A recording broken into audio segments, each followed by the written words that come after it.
Hello guys, good morning to all of you. कैसे हैं आप सब लोग और कैसी चल रही है आप लोगों की तैयारी? दोस्तों, आज हम लोग इकोनॉमिक्स ऑनर सेमेस्टर 3 के बारे में बात करेंगे। काफी इंटरेस्टिंग सेशन होगा आज का। आज हम थोड़ा सा ओरिएंटेशन भी डिस्कस करेंगे। जितने भी स्टूडेंट्स जो 2023 में सेमेस्टर 3 में आए हैं, या फिर वो स्टूडेंट्स जिन्होंने 2022 में इकोनॉमिक्स ऑनर्स में एडमिशन लिया था, इवन दिल्ली यूनिवर्सिटी में जिन्होंने एडमिशन लिया था 2022 में, उन सबके लिए सिलेबस बदल गया। न्यू एजुकेशन पॉलिसी आ गई। और ये कोई दिल्ली यूनिवर्सिटी अकेला नहीं है जिन्होंने न्यू एजुकेशन पॉलिसी ऑप्ट करी है। इंडिया के और भी यूनिवर्सिटीज हैं जिन्होंने न्यू एजुकेशन पॉलिसी के बिहाफ पे चीजों में बदलाव किया है। सिलेबस बदला है, इवन सब्जेक्ट भी बदल दिया है। तो अभी जो हम डिस्कस कर रहे हैं वो गाइस कर रहे हैं हमारा सेमेस्टर 3, जिसमें 3 सब्जेक्ट इन्होंने हमें ऑफर करे हैं। जो ये हमारे कोर सब्जेक्ट हैं, ध्यान रखना, these are basically core subject. Core subject का मतलब वो जिसके मार्क्स की इंपॉर्टेंस होती है। इसके अलावा आपके कुछ ऑप्शनल सब्जेक्ट भी हैं, उसके बारे में हम लोग बाद में बात करेंगे। तो गाइज, फर्स्ट ऑफ ऑल हमारा सेमेस्टर 3 में जो सबसे पहला सब्जेक्ट इन्होंने ऑफर करा है, that is intermediate micro one. Second करा है intermediate macro one. And third करा है एडवांस मैथमेटिक्स। मैं आप लोगों को बताना चाहूंगा कि पहले पिछले साल तक एडवांस मैथमेटिक्स नहीं होता था। एक्चुअली सेमेस्टर 1 सेमेस्टर 2 में जो मैथमेटिक्स होता था बस वही होता था। फिर आगे चल के ये लोग दिल्ली यूनिवर्सिटी वाले आपको ऑप्शंस में दे देते हैं कि आप कैलकुलस ले लो, लीनियर अलजेब्रा ले लो, रियल एनालिसिस ले लो। आपको ऑप्शन देते थे। कुछ डिफरेंशियल इक्वेशन वाले सब्जेक्ट भी हुआ करते थे, तो वो आपको एडवांस मैथमेटिक्स ऑप्शन में दिया करते थे कि आपकी चॉइस है। ठीक है। लेकिन जैसे जैसे टाइम आगे बढ़ता जा रहा है, वैसे वैसे गाइस स्टूडेंट्स में मास्टर्स इन इकोनॉमिक्स की इंपॉर्टेंस काफी बढ़ती जा रही है।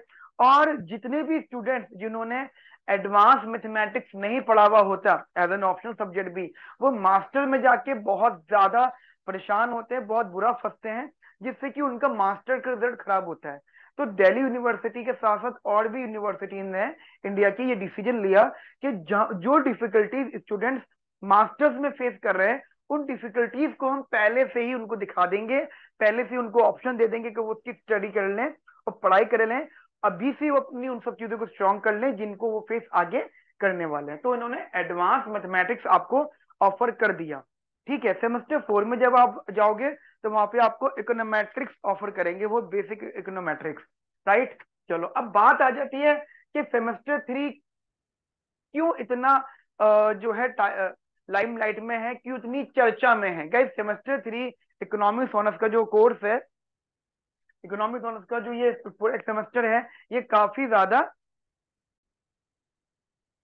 ये काफी ज्यादा चर्चा में है। और इसकी चर्चा होने का रीजन है इसका सिलेबस। गाइस, दिल्ली यूनिवर्सिटी ने इंटरमीडिएट माइक्रो इकोनॉमिक्स का 100% सिलेबस बदल दिया। 100/100% सिलेबस बदल दिया। इवन इन्होंने इंटरमीडिएट मैक्रो का ऑलमोस्ट सिलेबस सेम रखा है। बहुत माइनर से चेंज करेंगे, वो हर साल कर देते हैं, उसमें कोई बहुत बड़ी बात नहीं है। वही पैटर्न है सिलेबस इसका। लेबर मार्केट, एडीएएस और इन्फ्लेशन एंड एम्प्लॉयमेंट या माइक्रो फाउंडेशन, ये जनरल है। माइक्रो इकोनॉमिक्स का सिलेबस में काफी हद तक बदलाव नहीं आया। एडवांस मैथमेटिक्स तो उन्होंने एक सब्जेक्ट ही ऑफर कर दिया।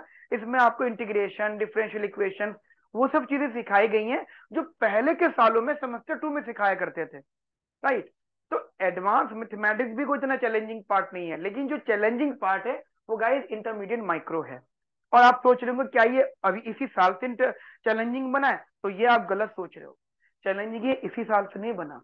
ये गाइस हमेशा से अगर इकोनॉमिक्स ऑनर्स में सबसे टफ कोई ईयर होता है वो सेकंड ईयर होता है। और सेकंड ईयर में सबसे टफ कोई सब्जेक्ट होता है तो वो इंटरमीडिएट माइक्रो होता है। वो भले ही इंटरमीडिएट माइक्रो 1 हो या इंटरमीडिएट माइक्रो 2 हो। पूरी इकोनॉमिक्स ऑनर्स एक तरफ और इंटरमीडिएट माइक्रो इकोनॉमिक्स एक तरफ। और ये 1-2 सालों की बात नहीं है, मोर देन 10 ईयर्स अगर हम बात करें।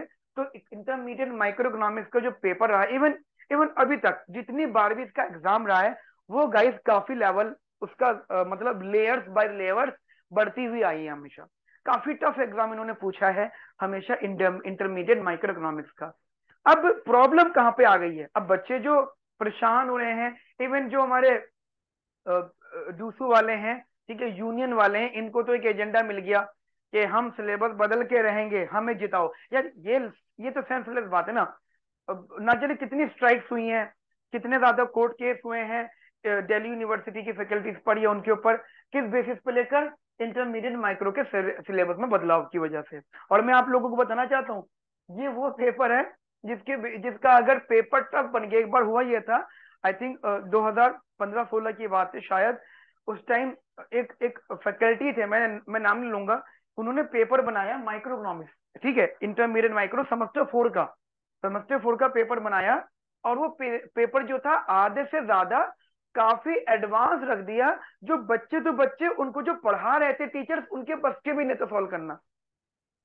यानी कहने के बच्चों के हिसाब से, स्टूडेंट्स के हिसाब से जो पेपर थे वो आउट ऑफ सिलेबस था, बट फैकल्टी ऐसा मना कर रही थी। एंड ऑफ द डे कुछ भी नहीं हुआ, बस वहां फैकल्टी पर 2 साल का बैन लग गया था पेपर बनाने के लिए। तो 2 साल का बैन लगा था कि 2 साल तक पेपर नहीं बनाएंगे, उसके बाद वो बना सकते हैं।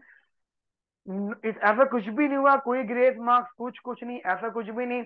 लेकिन क्या रहा, ये पेपर हमेशा चैलेंजिंग रहा है, आने वाले सालों में भी चैलेंजिंग रहेगा। अब थोड़ी सी बात करते हैं सिर्फ इस पेपर के ऊपर, ठीक है। ठीक है, तो that is intermediate micro economics 1। देखिए इसका जो एग्जाम आता है, नॉट दिस ईयर, जो आएगा उसकी बात तो कर ही नहीं रहा मैं बता देता हूं। मोर देन 10 ईयर्स, 10 सालों से ज्यादा, मोर देन 10 ईयर्स, हमारे इंटरमीडिएट माइक्रो इकोनॉमिक्स के सिलेबस में सिर्फ 2 ही यूनिट हुआ करती थी। एक होती थी कंज्यूमर थ्योरी, और एक होती थी प्रोड्यूसर थ्योरी। सिर्फ 2 ही यूनिट हुआ करती थी, ठीक है। कितनी यूनिट होती थी गाइस? सिर्फ 2 यूनिट हुआ करती थी, कंज्यूमर थ्योरी, प्रोड्यूसर थ्योरी। आज कितनी है? आज 3 है। कंज्यूमर थ्योरी भी है, प्रोड्यूसर थ्योरी भी है, और एक है रिस्क अनसर्टेनिटी। मैं आज के सिलेबस के हिसाब से बताता हूँ। कंज्यूमर थ्योरी, दूसरा है decision under uncertainty, decision under uncertainty, और तीसरा है प्रोड्यूसर थ्योरी, जिसमें आपका मार्केट इंक्लूड होगा, और वो भी होगा ओनली परफेक्ट कंपटीशन के लिए। तो कहने के लिए अगर आप देखो, तो सिलेबस तो सेम ही है, मतलब जो टॉपिक्स है वो तो सेम है। बदलाव क्या किया है मैं आपको बता देता हूं। देखिए पहले माइंड सेट कर लो, this is the very important. मैंने अभी एक कुछ दिन पहले यूट्यूब पे वीडियो अपलोड करी है आप लोगों के लिए। हम लंबे समय तक कैसे पढ़े उसके लिए मैंने कुछ बातें बताई, उसमें एक मैंने पॉइंट ये भी बताया कि first, please set your mind. अपना पहले माइंड सेट कर लो कि जो आप चीजें कर रहे हो वो कैसे कैसे चीजें हुई हैं, ठीक है। तो पहले सिलेबस, पहले टॉपिक ये था, और अब टॉपिक ये है जिसमें ये डिसीजन अंडर अनसर्टिनिटी वो इसमें ही इंक्लूड था। That is uncertainty consumer theory में ही इंक्लूड था। अब आप सुन लीजिए, यहाँ पर जो रीडिंग थी हमारी, दैट वाज हॉल आर वेरियन, और यहाँ पे जो रीडिंग हुआ करती थी वो होती थी यहाँ पे स्नाइडर एंड निकोलसन। मैं आप लोगों को बताना चाहता हूं, दिल्ली यूनिवर्सिटी ने कंज्यूमर थ्योरी के क्वेश्चन अब तक जितने पूछे लास्ट ईयर तक, सिंगल पैटर्न यहां से नहीं था। अब लोग सर हैं, यहां से नहीं था तो ये सिलेबस में क्यों था? यही रीजन था। काफी सालों से जो पेपर, देखो पेपर एक वो, एक तो सब्जेक्ट का सिलेबस सेटर्स अलग होते हैं, और जो पेपर बनाते हैं वो अलग होते हैं, ठीक है। तो जो पेपर बनाते थे या जो मेन इनके फैकल्टीज थे, वो काफी सालों से यही डिमांड कर रहे थे कि इकोनॉमिक्स ऑनर्स का या तो सिलेबस बदलो। मान लो मैं किसी कॉलेज की यूनिवर्सिटी, मतलब मैं किसी कॉलेज की फैकल्टी हूँ, ठीक है। कोई यूनिवर्सिटी, डीयू की, दिल्ली यूनिवर्सिटी की किसी कॉलेज की फैकल्टी हूँ मैं, ठीक है। तो मैंने अपने स्टूडेंट्स को, कॉलेज की बात कर रहा हूँ, हॉल और वेरिएंट पढ़ाया, और पेपर में क्वेश्चन कुछ और ही आए। ये हर साल हुआ है, अभी 1-2 साल में नहीं, हर साल हुआ है। अगर आपको लग रहा है कि सर आप कुछ और ऐसे ही कह रहे हो, कुछ नहीं करना, आप हॉल और वेरिएंट मुझे व्हाट्सएप कर देना या मेल कर देना, मैं इसकी बुक आपको फॉरवर्ड कर दूंगा। और आप पिछले पास्ट या पिछले 10 सालों के पेपर उठा के देख लेना, आपको खुद पता लग जाएगा कि जो क्वेश्चन का लेवल है वो ये था, और ये जो बुक थी वो ये थी। हाँ, लेकिन जो स्नाइडर एंड निकोलसन है, इसका लेवल मैच हुआ है, तो जो क्वेश्चन आए हैं वो यहाँ से हम मैच कर सकते हैं कि हाँ स्नैडन निकोलसन डेफिनेटली उन्होंने पूछी है, बट हॉलर वेन उन्होंने नहीं पूछी। तो अब क्या करा है इन्होंने, जो ये कंज्यूमर थ्योरी जिसमें हमारा डिसीजन अंडर अनसर्टेनिटी इंक्लूड था, अब उन्होंने वो अलग अलग कर दिया। अगर मैं आपको बुक का बेसिकली नाम बताऊं, दैट इज सेरेनो फेल्डमैन। सेरेनो फेल्डमैन, मैं आपको बताना चाहता हूँ एक सबसे इंटरेस्टिंग इन्होंने ऑथर को ले लिया है जिसका नाम है सेरेनो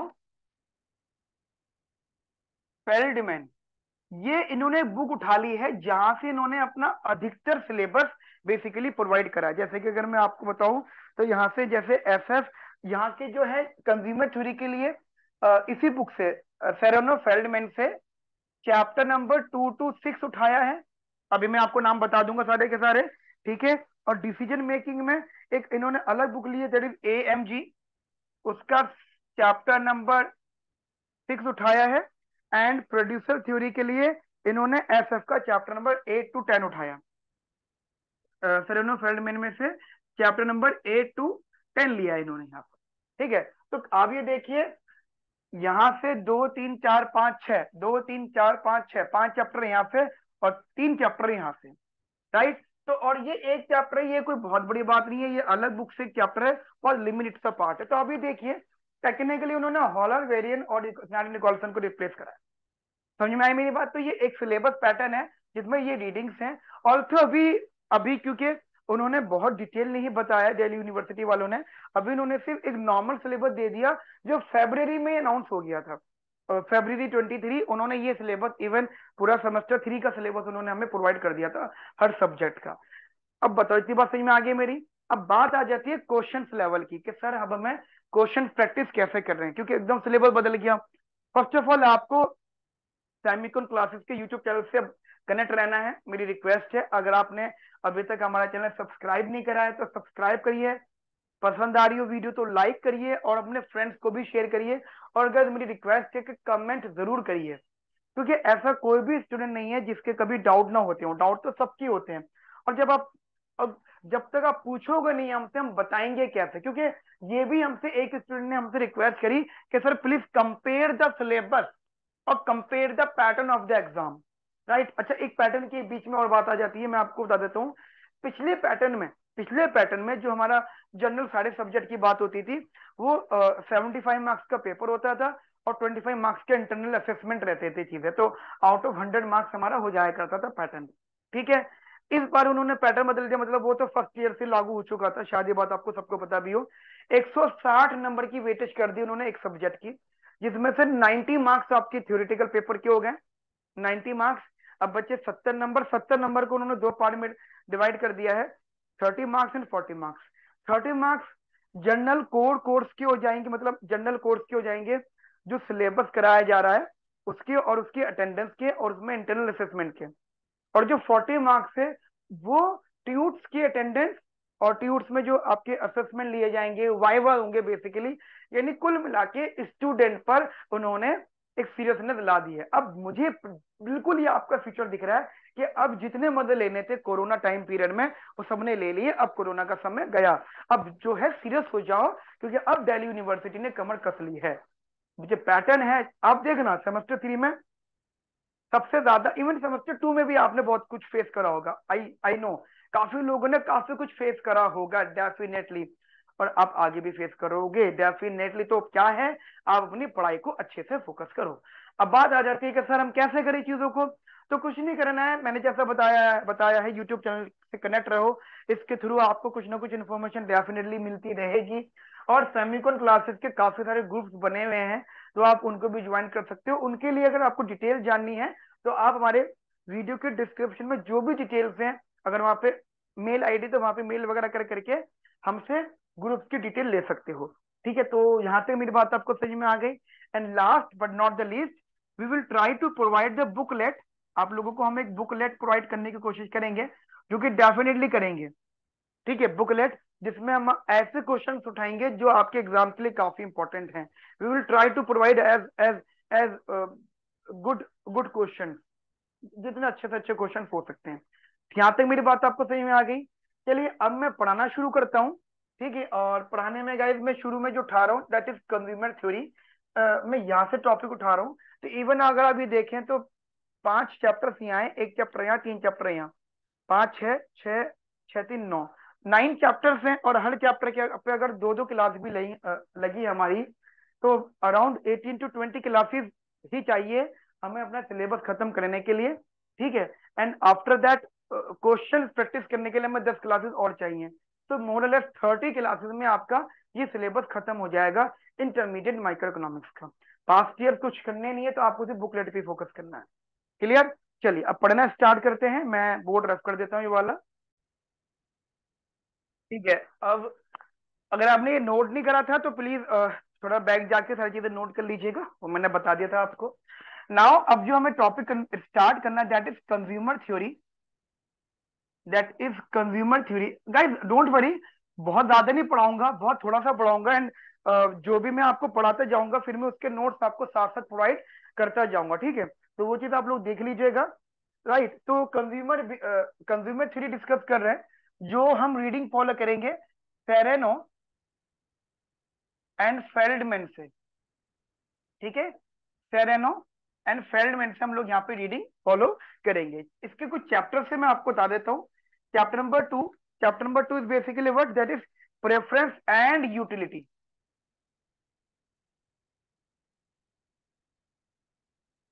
प्रेफरेंस एंड यूटिलिटी ठीक है, chapter number 2। And chapter number 3 is basically budget constraint,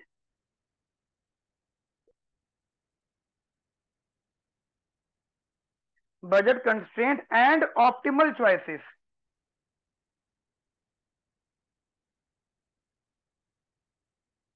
right, and chapter number 3 हमारे पास जो है दैट इज अच्छा, chapter number 4 that is demand derivation. ठीक है, डिमांड फंक्शन और डिमांड डेरिवेशन। ये जो डिमांड फंक्शन है गाइस, इसमें काफी कुछ इंक्लूड होगा। इवन आपका एक टॉपिक और इंक्लूड होगा, that is substitution effect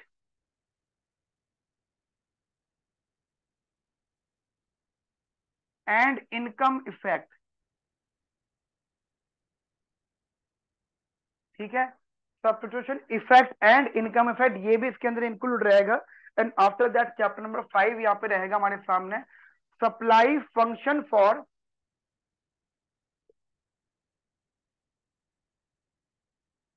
supply function supply function for labour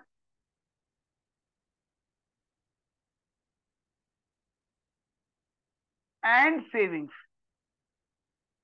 supply function for labour and savings. ठीक है, सप्लाई फंक्शंस एंड सेविंग्स ध्यान रखना। इसमें आपका एक टॉपिक है इंटर टेम्पोरल चॉइसेस। मैं रिपीट कर रहा हूं, इंटर टेम्पोरल चॉइसेस, वो टॉपिक भी आपका इसी में रहेगा। And after that chapter number 6 है, दैट इज वेलफेयर इकोनॉमिक्स। जो गाइस हमारे देखिए welfare economics, it's basically for aggregate. But ये एग्रीगेट लेवल के साथ साथ ये ओनली 1 पर्सन केस पर बेस्ड होगा। It is based on only 1 person case. तो गाइस ये हमारे पास चैप्टर्स है from the book of Serrano Feldman consumer theory के लिए, जिसमें हम ये स्टडी करेंगे। और ऑलमोस्ट अब ये मान के चले, मैं फिर रिपीट कर रहा हूं, अगर आपको जरा सा भी ये डर लग रहा है कि सर इस बार सिलेबस बदला है, सिलेबस नहीं बदला है। ये जो हर साल क्वेश्चन पूछते थे, बस इन्होंने इस बार ये बता दिया कि हम क्वेश्चन कहां से पूछेंगे। दैट्स इट, इतना हुआ है। इन्होंने आपको रेफरेंस बता दिया है, क्योंकि यहाँ से जो टॉपिक्स आप कवर करोगे वो आपकी नॉलेज बहुत गेन करेंगे। ठीक है। हाँ, मैं आपको सजेशन ये दूंगा कि आप please please and please semester 3 और 4 की इंटरमीडिएट माइक्रो इकोनॉमिक्स की थ्योरी पे ज्यादा ध्यान मत देना। काफी सारे टीचर्स ऐसे हैं, आई नो आई नो काफी फेमस भी हैं। और क्योंकि बच्चे भगवान का रूप होते हैं, बेचारे मासूम होते हैं, शरीफ होते हैं, मतलब शरीफ इन वर्ड सेंस, उन्हें नहीं पता होता चीजों के बारे में। तो वो पढ़ते रहते हो थ्योरी खूब पढ़ते पढ़ते हैं। आप थ्योरी पढ़ो, बट माइक्रो इकोनॉमिक्स में थ्योरी की कोई वैल्यू नहीं। ठीक है, ठीक है। तो सिर्फ इन्होंने हमें एग्जाम का रेफरेंस बता दिएगा कहाँ से हम एग्जाम पूछते हैं। तो अभी स्टार्ट करते हैं गाइज हम लोग चैप्टर नंबर 2 से। ठीक है, chapter number 2 that is preference and utility, हम यहाँ से शुरुआत करते हैं। या एक काम करते हैं, आप पहले इसको इतना रखिए, इसकी में क्योंकि अभी वीडियो का ड्यूरेशन ज्यादा हो जाएगा, तो मैं लेक्चर 1 की एक न्यू वीडियो अपलोड आपके लिए कर देता हूँ। अभी ये पढ़ा तो लेता हूँ, बट मैं इसको 2 पार्ट में डिवाइड कर देता हूँ। एक पार्ट में अभी यहाँ तक रखता हूँ, this is the only orientation session, right. And after that आप लेक्चर 1 इसके बाद अटेंड कर लीजिए, उसकी वीडियो लेक्चर नंबर 1 की आप बाद में आप देख लीजिए। ठीक है, तो जितनी बातें मैंने आपको बताई है प्लीज दिमाग में रखिएगा। और जो लेक्चर नंबर 1 स्टार्ट होगा वो यहाँ से स्टार्ट होगा, that is chapter number 2 preference and utility. ठीक है, तो ध्यान रखिएगा अपना तब तक, और अच्छे से पढ़ाई करिए। और ध्यान रखना अपने माँ बाप का, अपने मेंटोर्स का, अपने टीचर का और अपनी सोसाइटी का नाम रोशन करना है आपको। ठीक है, बहुत अच्छे से पढ़ना। आपको लग रहा होगा सर सेमेस्टर 3 में नाम रोशन होते होंगे, हाँ होते हैं। कहीं ना कहीं तो शुरुआत करनी पड़ेगी आपको। अब तक नहीं कर पाए तो अब के लिए ध्यान रखना, 12th में नंबर लाके not a very good, very big deal. 12th में नंबर आ गया बहुत अच्छी बात है, but you achieve only Delhi university economics honours course and college. But अगर आपको लाइफ में और बड़ा करना है, देन आपको टारगेट और अचीव करने हैं। This is only one target, और 1 2 3 टारगेट टाइप। ठीक है, और one of them your target list, this is one of them target in your list. ठीक है, तो आप और भी टारगेट्स बनाइए, बस पहले पढ़ाई एक टारगेट बना लो, एक अच्छा स्कोर करना टारगेट बना लो, देन उसके बाद में लाइफ अभी बहुत बड़ी है और अच्छे से स्टडी करनी है आपको। ठीक है, okay friends, have a nice day, thank you, bye bye, take care.